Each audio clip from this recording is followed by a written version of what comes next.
you thought Paul was recording and you tried because we were talking about my prostate before we started. Yeah, I thought it would have been a good intro. Now you just forced it into the conversation, so now it's weird. We're just talking about the iron constitution of my prostate. Welcome to episode 82, a celebration of Kevin's prostate. I'm Tim, also known as Darkness 429. Prostate celebration. Prostate celebration. Also known as Darkness 429, Facebook gaming streamer, entrepreneur, Star Wars fan, and aficionado. Joined, alongside me as always, Kevin, aka When Kevin. When did you add all those titles? AKA K Magic 101, aka CEO of Rare Drop, aka executive producer GCX. You're like a man at like a medieval banquet, like the Honorable Darkness. Honorable Kevin, the Duke of Winselton, and the Honorable. Yeah. That would be could you imagine having to introduce someone with like that long title every time? We should do that at a dinner one night. That would be so obnoxious. Tim Havelock, known as Streamer Darkness 429. There actually is there is a restaurant in Stockholm, Sweden that is a Viking theme restaurant. And so anytime anyone comes, the hostess will ask you, where are you from? What is your name? And so they will present you as Lord so-and-so from the state or the country or wherever. And everyone's like, ha! They all celebrate and drink mead. It's a great experience. They do that at Liberty Tavern too at Disney. They'll be like, the Havelock family from the Commonwealth of Florida. It's cooler when it's in Sweden though. Well, yeah, because they have an accent and it's like Vikings and mead and all that stuff. So yeah, it's definitely cooler. Anyways, welcome to the episode about my prostate. It's not actually that was about such my a cluster of an open. Sometimes we got to do that and make sure they're listening and paying attention. It's not 82 episodes, and this is where we're at, guys. Regular ass podcast. But welcome to Star Wars and Scotch. Before we get started, obviously, as always, I am drinking delicious King's Coast coffee this morning, and it is delicious. I actually don't know what my wife made this morning because she ground something new, and there was 4 bags in there. So, I, unlike Wayne and Pete, cannot tell by taste, but it's good. I am drinking another Roaster's Choice. This one had notes of one of the notes was syrupy. And that one caught my attention. I can understand where Wayne was coming from when he got that note, but it was just like, it was a fun descriptor, just syrupy. I was like, I've got to figure out what syrupy really tastes like. So here we are. Love a good syrupy note. Love syrupy notes in my coffee. So, but you can go over to kingscoastcoffee.com. First cold brew drop sold out very quickly, so keep your eyes peeled. Make sure you sign up for the mailing list. For the next one, Bali High just went as well. Really cool. Just saying. So, yeah, the next one. The next one, in case you were wondering, is going to be really cool. There's actually 2 coming soon, Tim, because there's the other one. The one that I'm talking about. The one before the other one? Pretty cool. Wink, wink, chat. Well, yeah, so cold brew is coming, kingscoastcoffee.com. And make sure you go over to gcxevent.com and grab your tickets. Star Wars panel hasn't been announced officially, even though Tim and I have talked about it here. It's me and Tim, Mark Thompson, Sawyerism, who's been on the show a few times from TikTok, and Alex and Molly from Star Wars Explained, who have also been on the show. Yep. We are also going to be on Star Wars Explained right before GCX. I don't know what day, so we'll get more info on that. I believe it's the Wednesday before. Something like that. I know. I'm assuming it's live on YouTube. I don't know.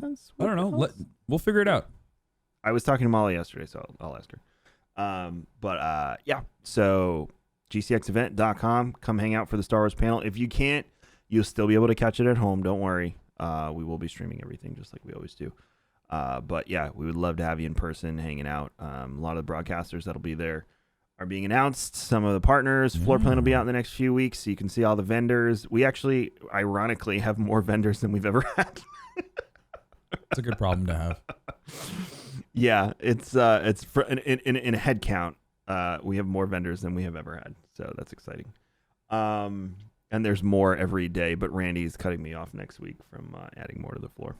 Good. So gcxevent.com/tickets. We are 15 days away from Obi-Wan.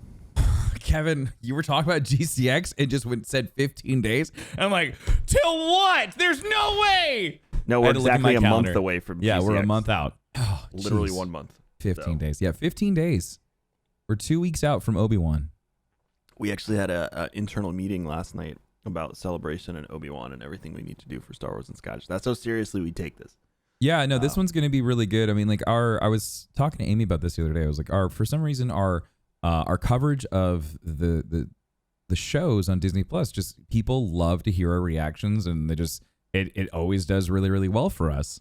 Yeah, we did some behind the scenes filming, behind closed doors filming for some stuff as well for this. Like we're going just like balls to the wall. We're just punching it, Chewie. I didn't know if I need to make like a. I was hoping. I've been playing Lego Star Wars with Hunter, by the way. It's good, right? Yeah, we're just got to the asteroid field in Empire, but we're having fun. It's really cute. I loved the AT-AT walkers acting like dogs at the one point where he like steps on the speeder and then looks at us. It's really good. It's very fun. It's been fun, and he's like into it now. He keeps asking me to play, so I'm excited. But yeah, that game's been fun. But let's talk about the Obi-Wan trailer. Last week we didn't do an episode because I got sick. I got like a 24-hour bug, and I was literally trying to power through it to do the episode, and I ended up laying down in the studio on the couch for an hour, like doubled over. So I went home. So we had to reschedule with Darth Chaco. But yeah. Even if we recorded the episode, literally probably as Tim and I were saying, may the force be with you, the Obi-Wan trailer would have dropped. Hey guys, love to hear your take on this in today's episode. So you have to wait till next week. So here we are. It was almost fitting that we didn't put out an episode because we were able to wait till this week anyway and do it. But the trailer dropped May the 4th, which honestly was the only thing that dropped on May the 4th this year. Did you notice that? Yeah. Oh no, that's not true. The Boba Fett, the behind the scenes also dropped. I need to watch. Oh, the gallery. I'm gonna watch the gallery. I haven't watched it yet. I need to watch it. I love those. I just love seeing all of just the little nuances that just go on.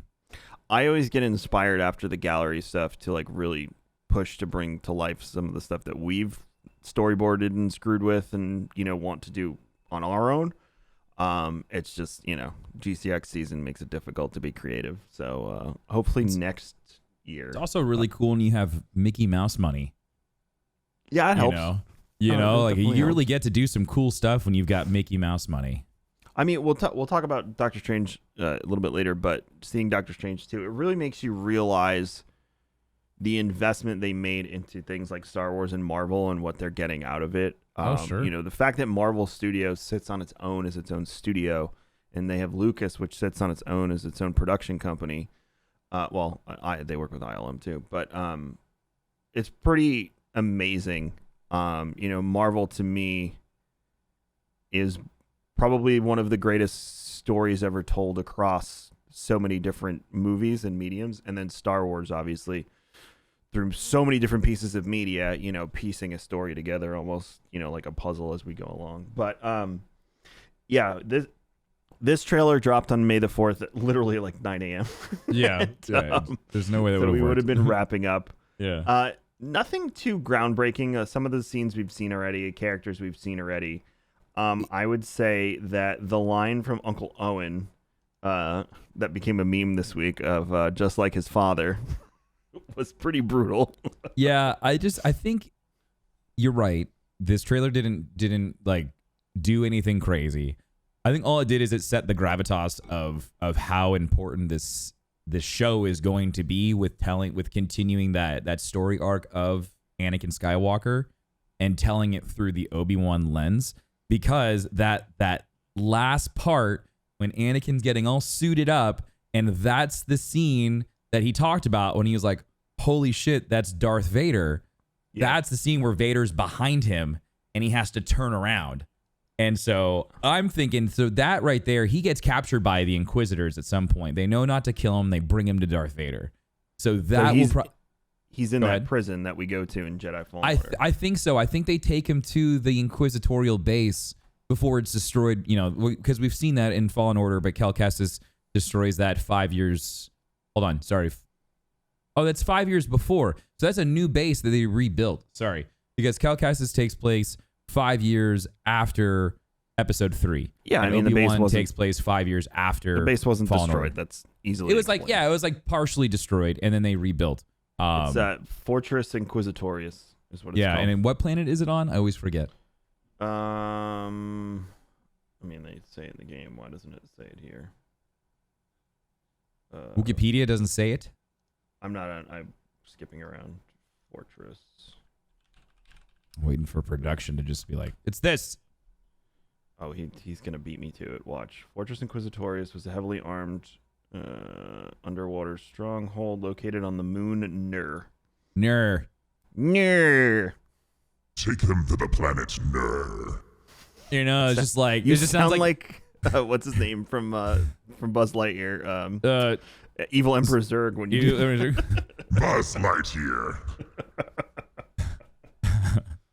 Buzz Lightyear. Segueing because we saw the trailer for yeah, Lightyear. the trailer was really good. I'm really excited to see that movie. Do you think they're gonna go with the plot point that Buzz is Emperor Zurg's son still? Oh my God, I forgot that was a plot point in Toy Story. I think it was Toy Story 2 or 3. I can't remember which yeah, one. it's one of them. But yeah, you find out it's his because they play off of Star Wars. Yes, completely. That's why I'm curious. I am your father. No. Yeah, that's why I'm curious. Yeah, that's really good. Well, so speaking of more crossovers as well, we saw Doctor Strange, and no spoilers here at all. We're not going to spoil Doctor Strange, so you don't have to worry about it. But there's a sequence that potentially links Star Wars to Marvel. I think it's I think it's I a can load do this of crap. without spoilers. It's the multiverse of madness. Okay, without spoiling anything. You'll be shocked to know that there is a scene where they go through the multiverse very quickly. Yeah, almost like they were going mad. You know, the Yes. multiverse of madness. So they show shots of various universes as they're going through it. There you go. I don't think I ruined anything by saying that's in that. every single trailer. And if you've been trying to avoid the trailers, It's in the title of the movie. Yeah, what are you doing here? Anyway, there is a scene where they go to a looks like a lava planet. Literally looks just like Mustafar, to the point where Tim leaned over and said, "Kevin, it's Mustafar," in the movie theater. I jokingly said it's Mustafar, not thinking it was actually Mustafar. And here we are. And here we are talking about the very scene where I leaned over and said, "Kevin, it's Mustafar." So the topic today is, does Star Wars exist in the Marvel Multiverse? I mean, okay, all right. So here is why I want to say no, because I think that's a load of bullshit that the Marvel Universe and Star Wars, I don't think there's any realm in which they could coexist. Now, if we look at it Marvel from the makes great... Star Wars comics. Hold on. Shut up, Kevin. Let me say it.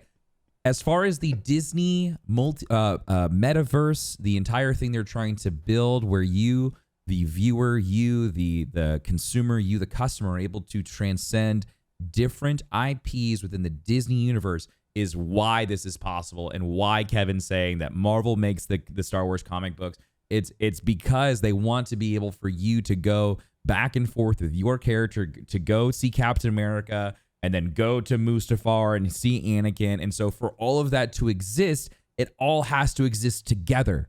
It all has to make sense, because Disney's really good at telling stories. And so for a metaverse to exist in this new future that we are going to find ourselves in very, very soon, and very, very quickly, where you already see it right now, this AR, this augmented reality of you being able to go to Disneyland, and you can go to Avengers headquarters, and you can buy this stupid little microtransaction spiderweb thing that now has a Doctor Strange add-on that you can take on the Spider-Man ride, and now you can use Doctor Strange magic powers in the Spider-Man AR or VR shooter thing.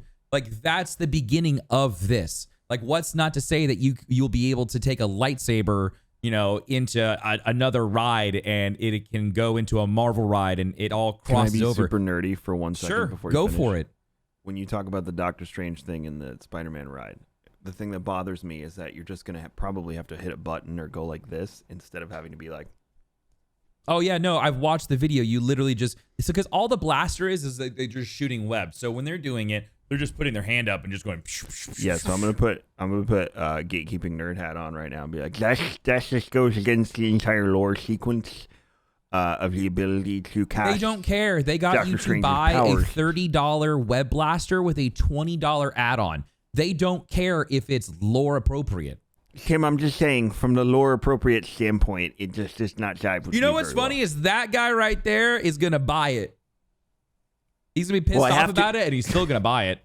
I have to experiment with it to make sure that I hate it. That's the whole point. Is that even though it is fun to sit and to ride and cast things, I need to make sure that I completely hate it, and I need to make sure that my blog reflects it, my website, Of course, he my has Twitter, a fucking blog. my TikTok, my Instagram. That everyone knows that I hate it. Oh, that's funny. Yeah, that was my point. Continue on your Star No, Wars that's pretty much it. I think why they're making it cross the So multiverse I haven't is for watched that. What If yet, but apparently Mustafar is also in What If. I didn't catch that, but that doesn't surprise me. It's in the Infinity Ultron fighting Jeffrey Wright's Watcher. Oh yeah, okay. So apparently that's Mustafar that they're on. Interesting. Well, I mean, so here we go. I mean, like that is it. It is they are making the multiverse transcend a bunch of different IPs so that it works, so that it all makes sense, so that when we are in the metaverse wearing our VR AR goggles, we are able to just Do you jump remember around. Disney's preface to all of this? Do you remember what it was for Wii? I think it was Wii U. Mm-mm. Disney Infinity. Oh, that's right. Shit, I forgot about Disney So Infinity. my That was oldest- another one. That was another crossover. My oldest daughter had Disney Infinity, and basically, if you don't remember what it was Wii U. It came with this pad that had 3 shapes on it, and you would plug it into the USB port as a controller, and then you would have to buy the figures that fit the certain shapes, and then you could play as them in the Disney multiverse essentially. Yep. So you could take Jack Sparrow into Incredibles. You could take, Mike Wazowski into Toy Story, and it mixed everything up, and you could do all this crazy stuff. That was the precursor to all of this. Yep. They never had the support they needed for it, so they did shut it down, and they just left a playground you could play on Wii. And now you have Fortnite, because Fortnite does the exact same damn thing, and it doesn't cost Disney anything. The problem with Disney the makes Wii, money. Right, exactly. The problem with the Wii U, like the Skylanders and the Disney and like all those things, is that it's just an RFID chip that's on there. Like, so they have to spend money doing the plastic and the RFID chip. I bet you people found hacks to get around that, so they were losing money on all these DLCs that they were creating with their developers because no one was going out and buying these actual physical DLCs you had to go and place on. But Fortnite releases a skin pack for all their Star Wars guys. I bought every single one. They do Marvel heroes. I buy those. And now I can take my favorite heroes from my favorite movies and shows and play with them in Fortnite. Fortnite is going to be one of those gateways into that Disney metaverse. And that's it. This is how we do it. And I've fought microtransactions for most of my streaming career. I was completely against it. It's getting to the point where you just can't avoid it. It's inevitable. To the point where, I'm a sucker for skins in games I like. I really am. Like Star Wars The Old Republic. I've spent cartel coins on skins just because I want to look a certain way. And I know that's like the antithesis of the MMO player, but gaming has changed. Like that's just what it is. So correlating what Tim just said with Disney making money, my latest one was they released the collector's edition information for Gotham Knights yesterday. Mm-hmm. Yeah, I'm going to buy it because it has a statue of all 4 of them on it. Yeah, and then really they're good. like, yeah, it also includes these skin colors and Batman Beyond skins for every character. I'm like, it's like the TikTok thing. Oh, fuck. Like they have me. So as much as we make fun of the people with the ride, Disney's making a killing off of it, and the add-ons are completely intelligent. And you're right, it's going to segue to a point where you're going to be able to build your lightsaber and take it in. They already have it with the droids. When you go to Disney and you build a droid, you can take the droid around with you, and the droid will react to things in Batuu. Yep. When the First Order's around, your droid gets scared, and you can, if it's on, you'll hear it in your bag go, like it makes noise like it's scared. When Rey is around, it gets excited. So they're already doing it. They're just testing it before they take it to the point that Tim was talking about. Yep.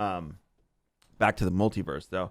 I think it's possible for it to exist there. I really do. I don't see a reason why you couldn't have a crossover. If anything, Tim, there's a world where like Visions could be part of the Marvel multiverse. Sure. Does that make I'm sense? just telling you, if we're watching a night like a Old Republic movie and Strange or Captain America or Thor or any of them show up, I'm gonna be so pissed. I don't think they would do that. I think they'll keep it separate. I think it's more for like mobile games. Yeah, it's to build. It is just storytelling building. It's to build that continuity of belief of instead of like when you play a game and you get a skin pack, right? Let's say your favorite game. I'm going to use Rainbow Six Siege, for example, and they go and they do some crazy skin pack, and you love this game, and then they partner with this crazy company, and they have all of these skins that just don't make sense. You're just like, why the hell are these things in my game? Disney, on the other hand, is building this foundation, so it's not this like jarring experience. It doesn't just like rip you out of the universe. You're just like, this doesn't make sense to me. They're slowly just giving you this little bit, little trickles, little sprinkles, and it builds that confidence of like, oh, this makes sense to me. Visions, what if, even the multiverse of madness in Loki are all building on these ideas of you can have multiple universes. No one has a really good understanding of multiverse and how those things work. And DC tried to do it. A couple other properties have tried to do it, and no one's really been able to really grasp the idea. So I think Disney is doing it really well with Marvel and how they just slowly introduce these little ideas that build these massive, massive pictures when they're all painted out. Disney just released the Mirrorverse mobile game. Did you see the trailer for that? No. So it's essentially what you're describing, where it's got like Sully in like bionic armor, and Belle has this like mage's staff. And Yeah, that's sick. Yeah, I mean, it's cool. I haven't downloaded it yet. I actually meant to. Like Mulan, there's a scene where Mulan has like these powers where she's like has these spinning swords. Oh yeah, around her. I'm looking at it right now. This is cool. But they specifically say Pixar and Disney. They don't say Marvel and Star Wars. So I'm assuming, but it's in the if they're Mirrorverse. like, this works. So we'll start dropping packs, for you to do it. But again, it's the same thing. Like they also haven't mixed into other Disney games like this, like the hero games where you build up the heroes and level them up and give them armor and stuff. They haven't done that with Star Wars. They haven't mixed Star Wars and Marvel. Like Marvel has their own, Star Wars has their own, and then Disney as an IP with Pixar has their own. So it'd be interesting to see as they start to mix things more on that level. And again, like you said, I don't think Doctor Strange is gonna like come out of a portal when we meet Revan for the first time in live action. Oops, sorry. Wrong movie. But Easter eggs are always fun, and then as we gaming and like you said, Fortnite did it, so that means somebody else is going to do it in the future too, and want Fortnite all these IPs. Fortnite is lore. It's Marvel lore.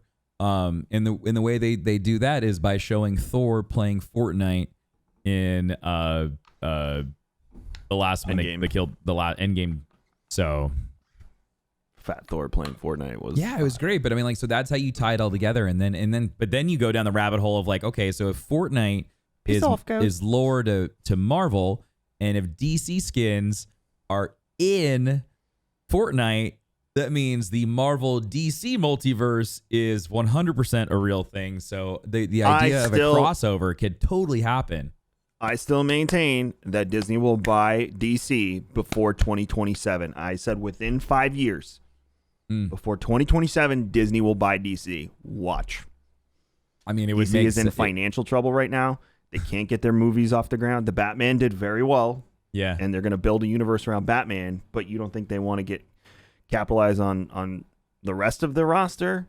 Yeah. You have a new Superman coming. Henry Cavill's like, oh, I want to play Superman again. They can't get their shit together. Yep. You just squandered away Jason Momoa as Aquaman, which is one of the worst moves I've ever seen, because you finally managed to make Aquaman cool and you screwed it up.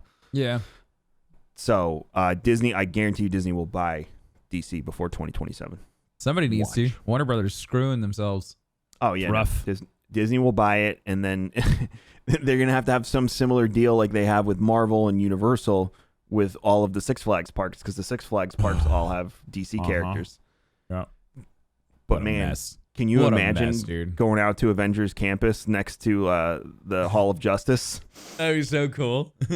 Yeah, like some superhero island or something where, it's like It'd just be wild. But then, after the multiverse, when you're done with Marvel, the next thing you do is you take the multiverse to blend them together. Mm-hmm. Yep. Exactly. Batman showing up arm in arm with Captain America to fight Darkseid or something, who met Thanos, and they're like, let's destroy the world together. Whatever. So yeah. Anyway, just wait for it. Yeah. So, is it likely that there is a multiverse with all of them in it? Sure, like you said, Fortnite exists, but I don't think we'll ever see anything movie or TV wise. It's like, but I could see more what if stuff that could cross over. Sure. Yeah, well, because that's their playground. That's what allows them to build out these certain fantasies and see if it works. Yeah, I mean that's what Visions was too. And Visions season 2 is coming. I think it's the end of this year or early next year. It's awesome. I hope we get another like Ninth Jedi because it's so good. Yeah, Paul brought up the crossover comics. There was a few series of crossover comics. I forget who did them. There was a company that did them back in the day in the 90s. I had a few issues. There was one where the multiverse merged. Did you ever read that one, Tim? No, but the only crossover for Marvel DC that I was ever introduced to was the Sega game, the Sega Fighter game. It was the Marvel DC Fighter game. That was a fun game. And so that's how I actually learned about a lot of those characters was by playing that video game. And now it's all like the DC characters show up in Mortal Kombat because of Injustice and vice versa. Yeah. But Amalgam Comics, thank you. That was who made them. I had 3 issues and one of the graphic novels from Amalgam.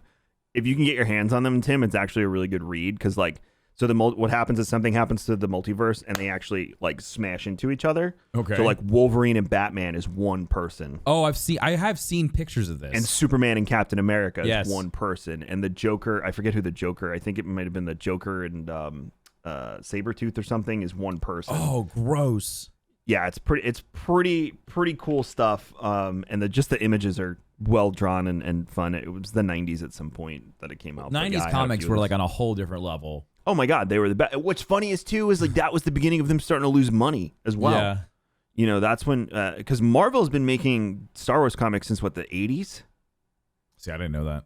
Yeah, no, they've had a long deal with Marvel, which is why it was kind of a marriage, made in heaven that way. I also think that's part of the reason Bob Iger wanted to bring everyone together was because Marvel and Star Wars had already worked together. Yeah, that makes sense. So keeping them under the same roof, the new CEO's got some other things to deal with aside from mergers and acquisitions. So, oh my God. Well, the one thing that he can't mess up is hopefully Ahsoka, which started filming on Monday. That's exciting. Dave's hat sitting on the director's chair. And they've done a really good job of keeping this shrouded in mystery for the most part. Like we know a couple people that have been casted, but that's it. I get off on the people that are angry about Rosario Dawson as Ahsoka. Why? Show me someone else that can play that role. Oh, I love it. I just read the comments and I'm like, you will never be happy. Just stop. I don't get it. I think she plays Ahsoka very well. I mean, they're like the voice, Ashley Eckstein has a completely different voice. Because she's an adult now, you dumbass. It's like, okay, whatever.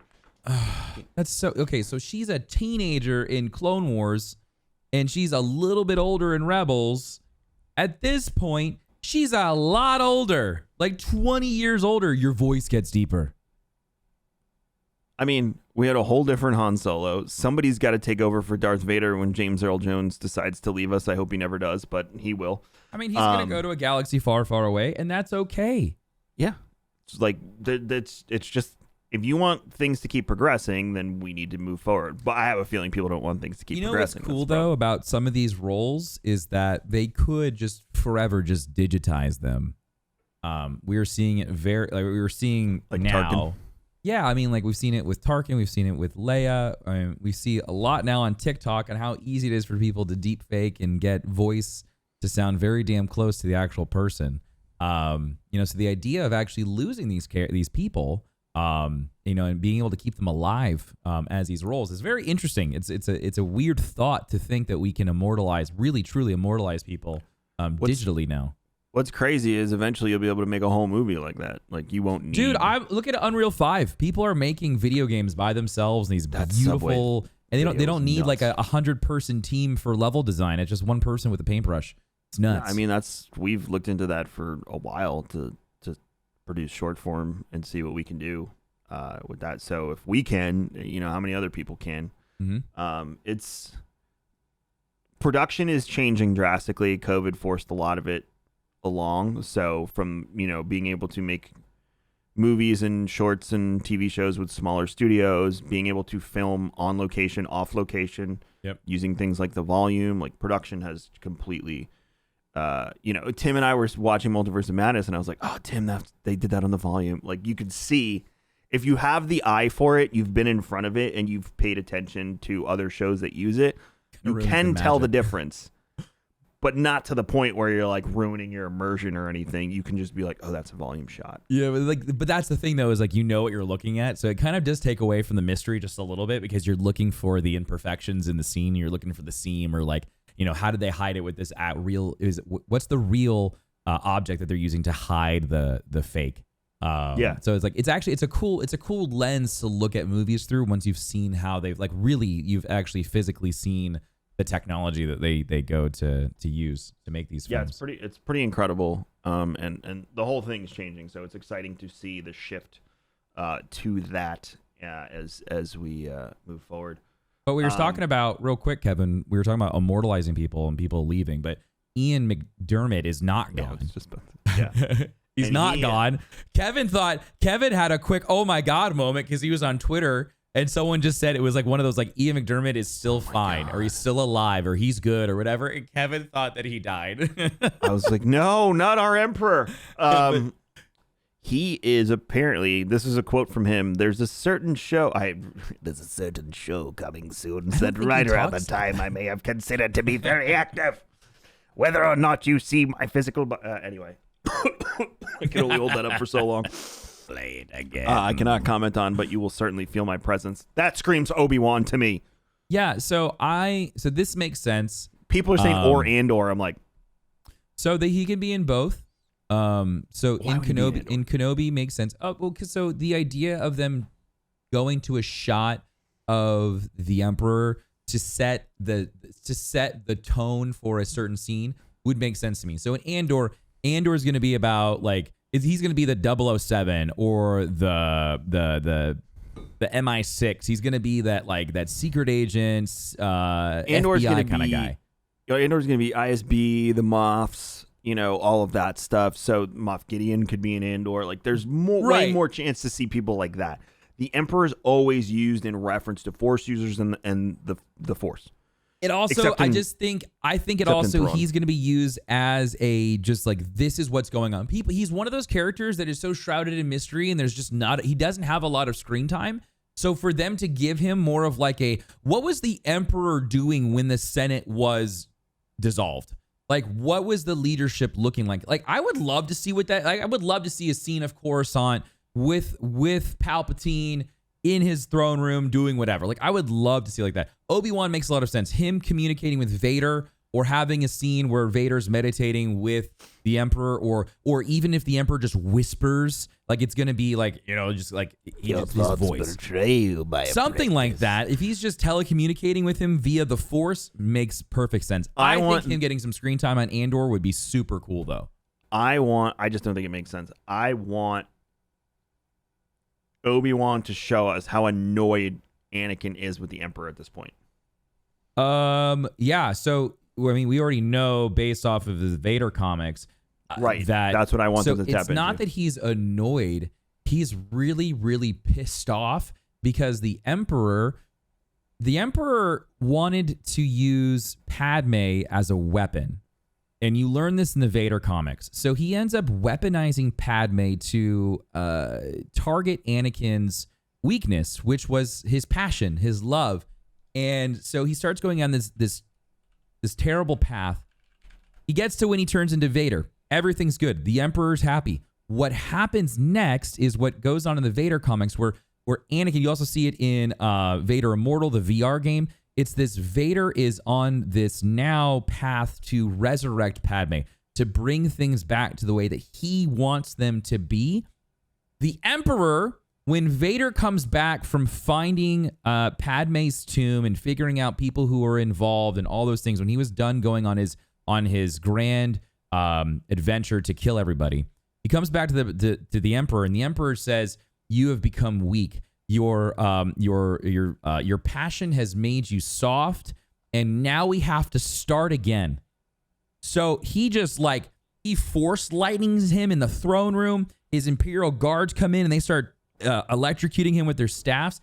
After that, Vader gets knocked out. He takes him to Mustafar. He throws him in the fire. Literally just throws him in the lava. Vader's burning. He cuts off his arms and his limbs. Literally leaves him the way that he found him when Obi-Wan and Anakin fought. And so like that, this entire like this turmoil that Vader's going through is so intense, Kevin. It was like almost unsettling in the Vader comics. And in like if they bring just a little bit of that to the screen, oh my God.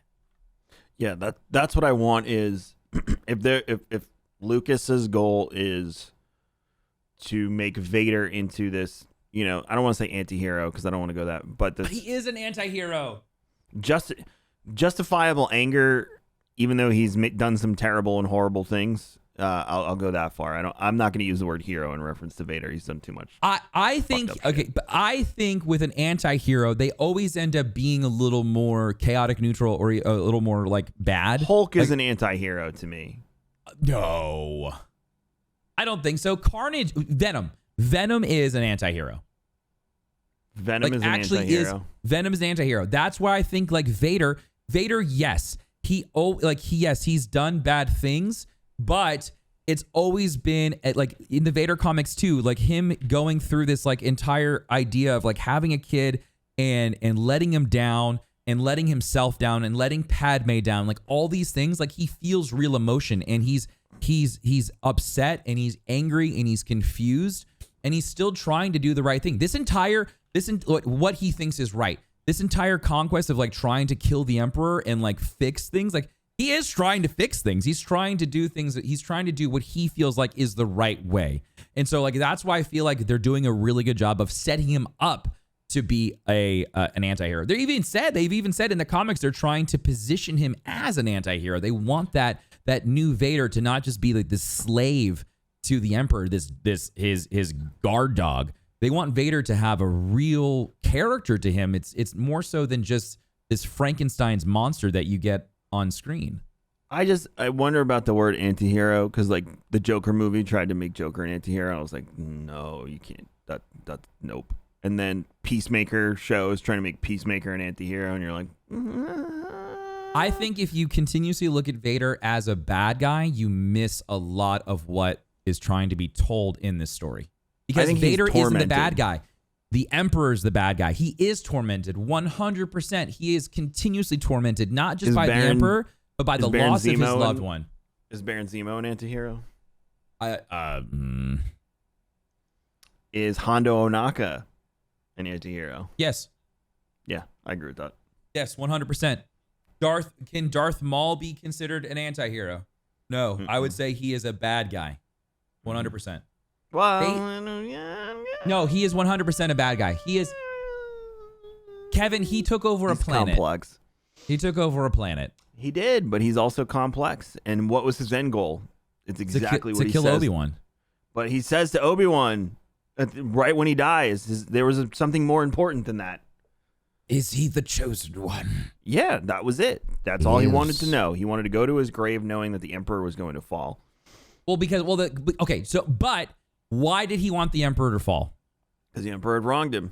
Exactly. The Emperor wronged him. Just like Vader got wronged. But I think the way that Vader goes about, because he has a redemption at the end, Maul doesn't have a redemption. There's no redemption story for Maul. It's not like he like has that moment of just like of fixing things. Like Anakin gets to fix it. And so that's why I think even like he ends up as a Force ghost, and because he ends up on the good at the end, that's why I think he's still an anti-hero. Because yeah, he's still like at the end of the day, he's still a good guy. Punisher is an anti-hero to me. 100%. Punisher kills a lot of people. But he has a code. Selfish but good reason to kill people. He has a code, and I honestly feel like Vader has a code too. I think Vader has a certain set of rules that he will not push, and I've recognized that in the comics because there's certain people he just won't kill. He kills people to get to what he wants, but if he doesn't have to kill them, he doesn't do it. Like the whole youngling slaughter scene, I think they're trying to get away from that Anakin. I think they know how much of like a meme that has become. And like in the comics, he doesn't just go through and kill everybody. There are scenes where he goes and kills a bunch of people, but like when he was at Padme's tomb and he was like working alongside people that should have been his enemy, like he could have killed them, but he wanted to get things out of them, so he spared them and continued on. That's why like there's a lot of torment, there's a lot of indecision there. Yeah, I think anti-hero would be a great debate/discussion. I don't know. What do you guys think? Yeah, Tweet at I'd us. love to know. What are your impressions? Because I feel like it's a really great ambiguous term to break down characters and have, full-on discussion. I think I've talked about it on this show. I might have talked about it in old fashioned, but one of my favorite, when the Dark Knight series was coming out, History Channel sat down a bunch of psychologists and had them analyze Batman and all of his villains as if they were real people.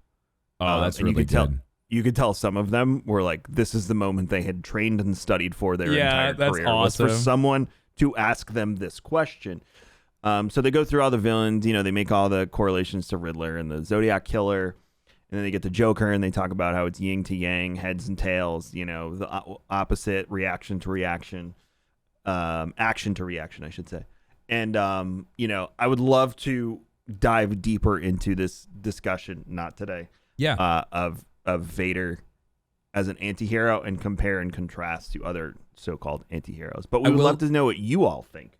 100%. I will leave it at this, the definition on Wikipedia for anti-hero, and then we'll move on. An anti-hero or anti-heroine is a main character in a story. We'll use Vader, Anakin Skywalker, for this example, who lacks conventional heroic qualities and attributes such as idealism, courage, and morality, although anti-heroes may sometimes perform actions that are morally correct. It is not always for the right reasons, often acting primarily out of self-interest or in ways that defy conventional ethical codes. So that's why I feel like Vader in the current picture that they are painting for him in the comic books and in hopefully in the way that they go about with Obi-Wan, I think he fits that definition, in my opinion. All right. Well, here you go. We have a content piece for you now. I'm gonna talk to Paul after the show. We're gonna dive into this. I'll be sick. I like this. I think a third guest to weigh in would be really we definitely good. need someone else. I actually think Ben would be great for this because Ben has read so much Joseph Campbell. He's also there's very a lot philosophical. Joseph Campbell is what inspired Star Wars. So it'd really be great. Ben has the inside track on that over Tim and I just to bring him in. So I'm going to talk to probably post GCX. We could do this and have like a little roundtable discussion with Ben. We could do it in person in the studio with some scotch. We could. That'd Tim? be super fun. Yes. Love it. I have Content. Mike Thinks Aloud got us a bottle of Maker's Mark too on top of the other one. So we can break that open for that. Hooray. So yeah, there we go. Paul, write it down. Sick. Before we head out, I want to one thing from the Obi-Wan trailer that someone translated the Orbesh from his wanted poster. Oh. And it says, wanted Obi-Wan Kenobi, offenses of high treason, bounty upon capture. Capture, Tim, exactly what you said. Capture. Yeah, Capture. they don't want him dead. No, he knows too much. What I want to know is how do they figure out that he's alive?